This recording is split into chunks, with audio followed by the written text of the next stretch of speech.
Jail superintendent ಅವರು ಒಂದು ಖಾಸಗಿ ಫಿರ್ಯಾದಿಯನ್ನು ಮಾನ್ಯ 2ನೇ JMFC ನ್ಯಾಯಾಲಯದ ಮುಂದೆ ಇವ್ರ ವಿರುದ್ಧ ಒಂದು ಸಂಧ್ಯಾ ಅಂಥೇಳಿ ಇನ್ಸ್ಟಾಗ್ರಾಮ ಹೋಲ್ಡ್ರ್ ಮೇಲೆ ಮತ್ತು ಇನ್ನೊಬ್ಬರು ಸಾಯಿ ಕುಮಾರ್ ಸುರೇಶ್ ಕುಣಿಗಲ್ ಸೂರಿ ಅಂಥೇಳಿ ಅವ್ರ ಮೇಲೆ ಒಬ್ಬರು KSISF ಸಿಬ್ಬಂದಿ ಮಹಿಳಾ ಸಿಬ್ಬಂದಿಯ ಒಂದು ವಿಡಿಯೋ ಫೋಟೋ ಮತ್ತು ವಿಡಿಯೋಗಳನ್ನು ಹಾಕಿ ಬೆಳಗಾವಿ ಜೇಲದ ಫೋಟೋ ಹಾಕಿ ಒಂದು ಮಾನಹಾನಿಕರ ಒಂದು ಸಾಮಾಜಿಕ ಜಾಲತಾಣದಲ್ಲಿ ಫೋಟೋ ವಿಡಿಯೋ ಬಿಟ್ಟ ಕಾರಣ ಮತ್ತು ಜೇಲ್ ಸಿಬ್ಬಂದಿಗೆ ಮತ್ತು ಜೇಲಾಧಿಕಾರಿಗಳಿಗೆ ಮಾನಹಾನಿಕರವಾದಂಥ ಅದು ಸಾಮಾಜಿಕ ಜಾಲತಾಣದ ಫೋಟೋ ಮತ್ತು ವಿಡಿಯೋ ಇದ್ದ ಕಾರಣ ಇವತ್ತು ಜೇಲ್ ಸೂಪ್ರಿಡೆಂಟ್ ಅವರು ಬಂದು ಅವರ ವಿರುದ್ಧ ಮಾನ್ಯ 2ನೇ JMFC ನ್ಯಾಯಾಲಯದ ಮುಂದೆ ಖಾಸಗಿ ಫಿರ್ಯಾದಿಯನ್ನು ಸಲ್ಲಿಸಿದರು.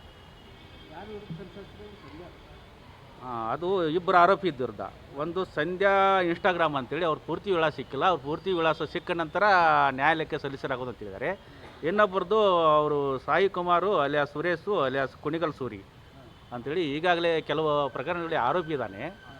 ಅವನ ವಿರುದ್ಧ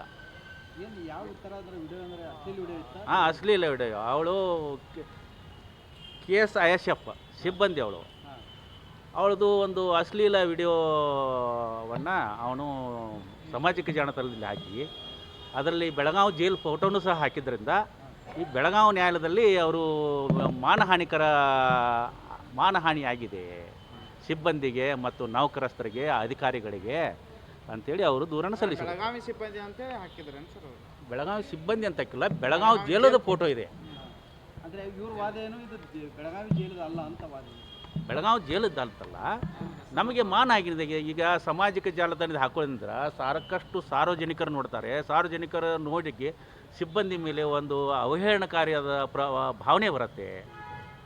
ಅದರಿಂದ ಜೈಲಾಧಿಕಾರಿಗಳಿಗೆ ಜೈಲ್ ಸಿಬ್ಬಂದಿಗಳಿಗೆ ಅವರಿಗೆ ಮನಸ್ಸಿಗೆ ಒಂದು ನೋವು ಆಗ್ತದೆ, ಅವರ ನೌಕರಿಗೆ ಅಡೆತಡೆ ಆಗ್ತದೆ, ಅವ್ರಿಗೆ ಸಮಾಜದಲ್ಲಿ ಒಂದು ಹಾನಿ ಆದಂತಾಗತ್ತೆ.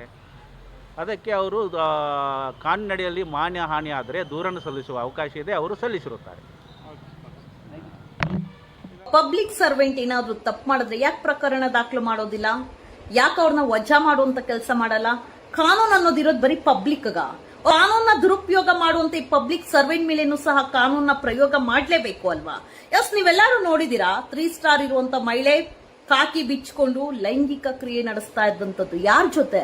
ಒಬ್ಬ ಆರೋಪಿ ಜೊತೆ, ಜೈಲಲ್ಲಿ ಇರುವಂತ ಆರೋಪಿ ಜೊತೆ, ಒಬ್ಬ ರೌಡಿ ಶೀಟರ್ ಜೊತೆ ಕಾಕಿನ ಕಳಚಿ ಲೈಂಗಿಕ ಕ್ರಿಯೆ ನಡೆಸ್ತಾ ಇದ್ದಂತ ವಿಡಿಯೋ ಸಾಮಾಜಿಕ ಜಾಲತಾಣದಲ್ಲಿ ವೈರಲ್ ಆಗ್ತಾ ಇದ್ದಂತೆ ಬೆಳಗಾವಿ SP ಅವರು ನನಗೆ ನೋಟಿಸ್ ಇಶ್ಯೂ ಮಾಡಿದ್ದಾರೆ. ನೀವು ತನಿಖೆಗೆ ಬರಬೇಕು ಅಂತ ಹೇಳಿ. ಖಂಡಿತವಾಗ್ಲೂ ಬರ್ತೀನಿ. ಇಲ್ಲಿಂದ ಬೆಳಗಾವಿಗೆ ಬರಬೇಕು ಅಂದ್ರೆ 500-1000 ಕಿಲೋಮೀಟರ್ ಆಗುತ್ತೆ ಅಪ್ ಅಂಡ್ ಡೌನ್. ನನ್ನ ಹಣದಲ್ಲಿ ನನ್ನ ಎನರ್ಜಿ ವೇಸ್ಟ್ ಮಾಡ್ಕೊಂಡು ಯಾವಳ 3rd ಕ್ಲಾಸ್ಗೆ ಇಲ್ಲಿಂದ 1000 ಕಿಲೋಮೀಟರ್ ಟ್ರಾವೆಲ್ ಮಾಡೋದಕ್ಕೆ ನಾನಂತೂ ನನ್ನ ದುಡ್ಡು ಖರ್ಚು ಮಾಡೋದಿಲ್ಲ. ಯಾರಾದ್ರೂ ಬಡವರಿಗೆ ಸೇವೆ ಮಾಡ್ಬಿಡ್ತೀನಿ. ನೀವೇ ಆ ವೆಚ್ಚವನ್ನ ಭರಿಸುವಂತ ಕೆಲಸ ಮಾಡ್ಬೇಕು.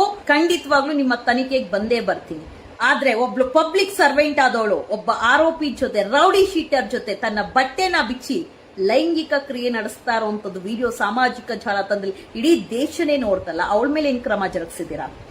ಅವಳ ಮೇಲೆ ಏನ್ ಆಕ್ಷನ್ ತಗೊಂಡಿದ್ದೀರಾ? ಅದ್ ಕೆಲಸದಿಂದ ವಜಾ ಮಾಡಿದೀರಾ? 3 ಸ್ಟಾರ್ ಬಟ್ಟಪ್ಪಿ ಜೊತೆ ಒಬ್ಬ ರೌಡಿ ಶೀಟರ್ ಜೊತೆ ಕಾಕಿನ ತೆಗೆದಿ ಬೆತ್ತಲಾಗಿದ್ದಂತ ಪಬ್ಲಿಕ್ ಸರ್ವೆಂಟ್ ನ ಬಚಾವ್ ಮಾಡೋದಕ್ಕೆ ನಮ್ಮ ಮೇಲೆ ನೋಟಿಸ್ ಇಶ್ಯೂ. ರೊಟ್ಟಿ ಸುಡೋ ತರ ಯಾವ ರೀತಿ ದುರುಪಯೋಗ ಮಾಡ್ಕೊಳ್ತಾ ಇದ್ದೀರಾ ಪೊಲೀಸ್ ಇಲಾಖೆದಲ್ಲಿರುವಂತ ಪೊಲೀಸರು ಅನ್ನೋದು ತುಂಬಾ ಚೆನ್ನಾಗಿ ಗೊತ್ತಿದೆ. ತಪ್ಪು ಮಾಡಿರುವಂತ ಒಂದು ಪಬ್ಲಿಕ್ ಸರ್ವೆಂಟ್ ಆಗಿರ್ಲಿ, ಪಬ್ಲಿಕ್ ಆಗಿರ್ಲಿ, ಕಾನೂನು ಎಲ್ಲರಿಗೂ ಒಂದೇ. ಕಾಕಿ ಇದ್ದು 3 ಸ್ಟಾರ್ ಇದ್ದು ಬಟ್ಟೆ ಬಿಚ್ತಾ ಇರುವಂತ ವಿಡಿಯೋ ವೈರಲ್ ಆಗ್ತಾ ಇದ್ರೇನು ಒಬ್ಬ ರೌಡಿ ಶೀಟರ್ ಜೊತೆ, ಅವನ ಆರೋಪಿ ರೌಡಿ ಶೀಟರ್ ಅಂತ ಗೊತ್ತಿದ್ರೇನು ಸಹ ಅಂತವನ್ ಜೊತೆ ಲೈಂಗಿಕ ಕ್ರಿಯೆ ನಡೆಸಿದ್ದಂಥದ್ದು, ಅವನ ಜೊತೆ ಸಂಬಂಧ ಬೆಳೆಸಿದ್ದಂಥದ್ದು, ಜೊತೆ ಲವ್ವಿ ಡವಿ ಹಾಡಿದಂತ ಮಹಿಳೆಗೆ ಯಾವುದೇ ತರ ಕ್ರಮ ಇಲ್ಲ. ತನಿಖೆಗೆ ಸ್ಪಂದಿಸ್ತೀನಿ. ಜೊತೆಗೆ ಈ ಮಹಿಳೆ ವಿರುದ್ಧ ಹೋರಾಟ ಮಾಡೇ ಮಾಡ್ತೀನಿ. ಪೊಲೀಸ್ ಇಲಾಖೆ ಅಂದ್ರೆ ಶಿಸ್ತು, ಪೊಲೀಸ್ ಇಲಾಖೆ ಅಂದ್ರೆ ಗೌರವ. ಆದ್ರೆ ಪೊಲೀಸ್ ಇಲಾಖೆದಲ್ಲಿರುವಂತ ಪೊಲೀಸರು ತಮ್ಮ ಮೇಲೆ ಯಾವುದೇ ತರ ಕಾನೂನು ಕ್ರಮಗಳು ತಗೊಳ್ಳೋದಿಲ್ಲ, ತಮ್ಗೇನು ಆಗೋದಿಲ್ಲ ಅಂತೇಳಿ ಸಾರ್ವಜನಿಕರ ಮೇಲೆ ಕಾನೂನ ದುರುಪಯೋಗ ಮಾಡ್ಕೊಂಡು ಹೊಟ್ಟಿ ಸುಡೋ ತರ FIR ದಾಖಲು ಮಾಡ್ಕೊಂಡು ಅನೇಕ ಆರೋಪಿಗಳ ಹತ್ರ, ರೌಡಿ ಶೀಟರ್ಗಳ ಹತ್ರ ರಿಯಲ್ ಎಸ್ಟೇಟ್ ವ್ಯವಹಾರಗಳು ಮಾಡ್ಕೊಂಡು ಅವ್ರ ಹತ್ರ ತಿಂಗಳಾಯ್ತಂದ್ರೆ ಸುಲಿಗೆ ಮಾಡ್ಕೊಂಡು ಸೆಟಲ್ಮೆಂಟ್ ವ್ಯವಹಾರ ಮಾಡ್ಕೊಂಡಿರುವಂತ ಅನೇಕ ಜನ ಪೊಲೀಸರಿದ್ದಾರೆ. ಆ ಪೊಲೀಸರ ಮುಖವಾಡನ ಸಮಾಜಕ್ಕೆ ತೋರಿಸುವಂತ ಕೆಲಸ ಮಾಡಬೇಕು.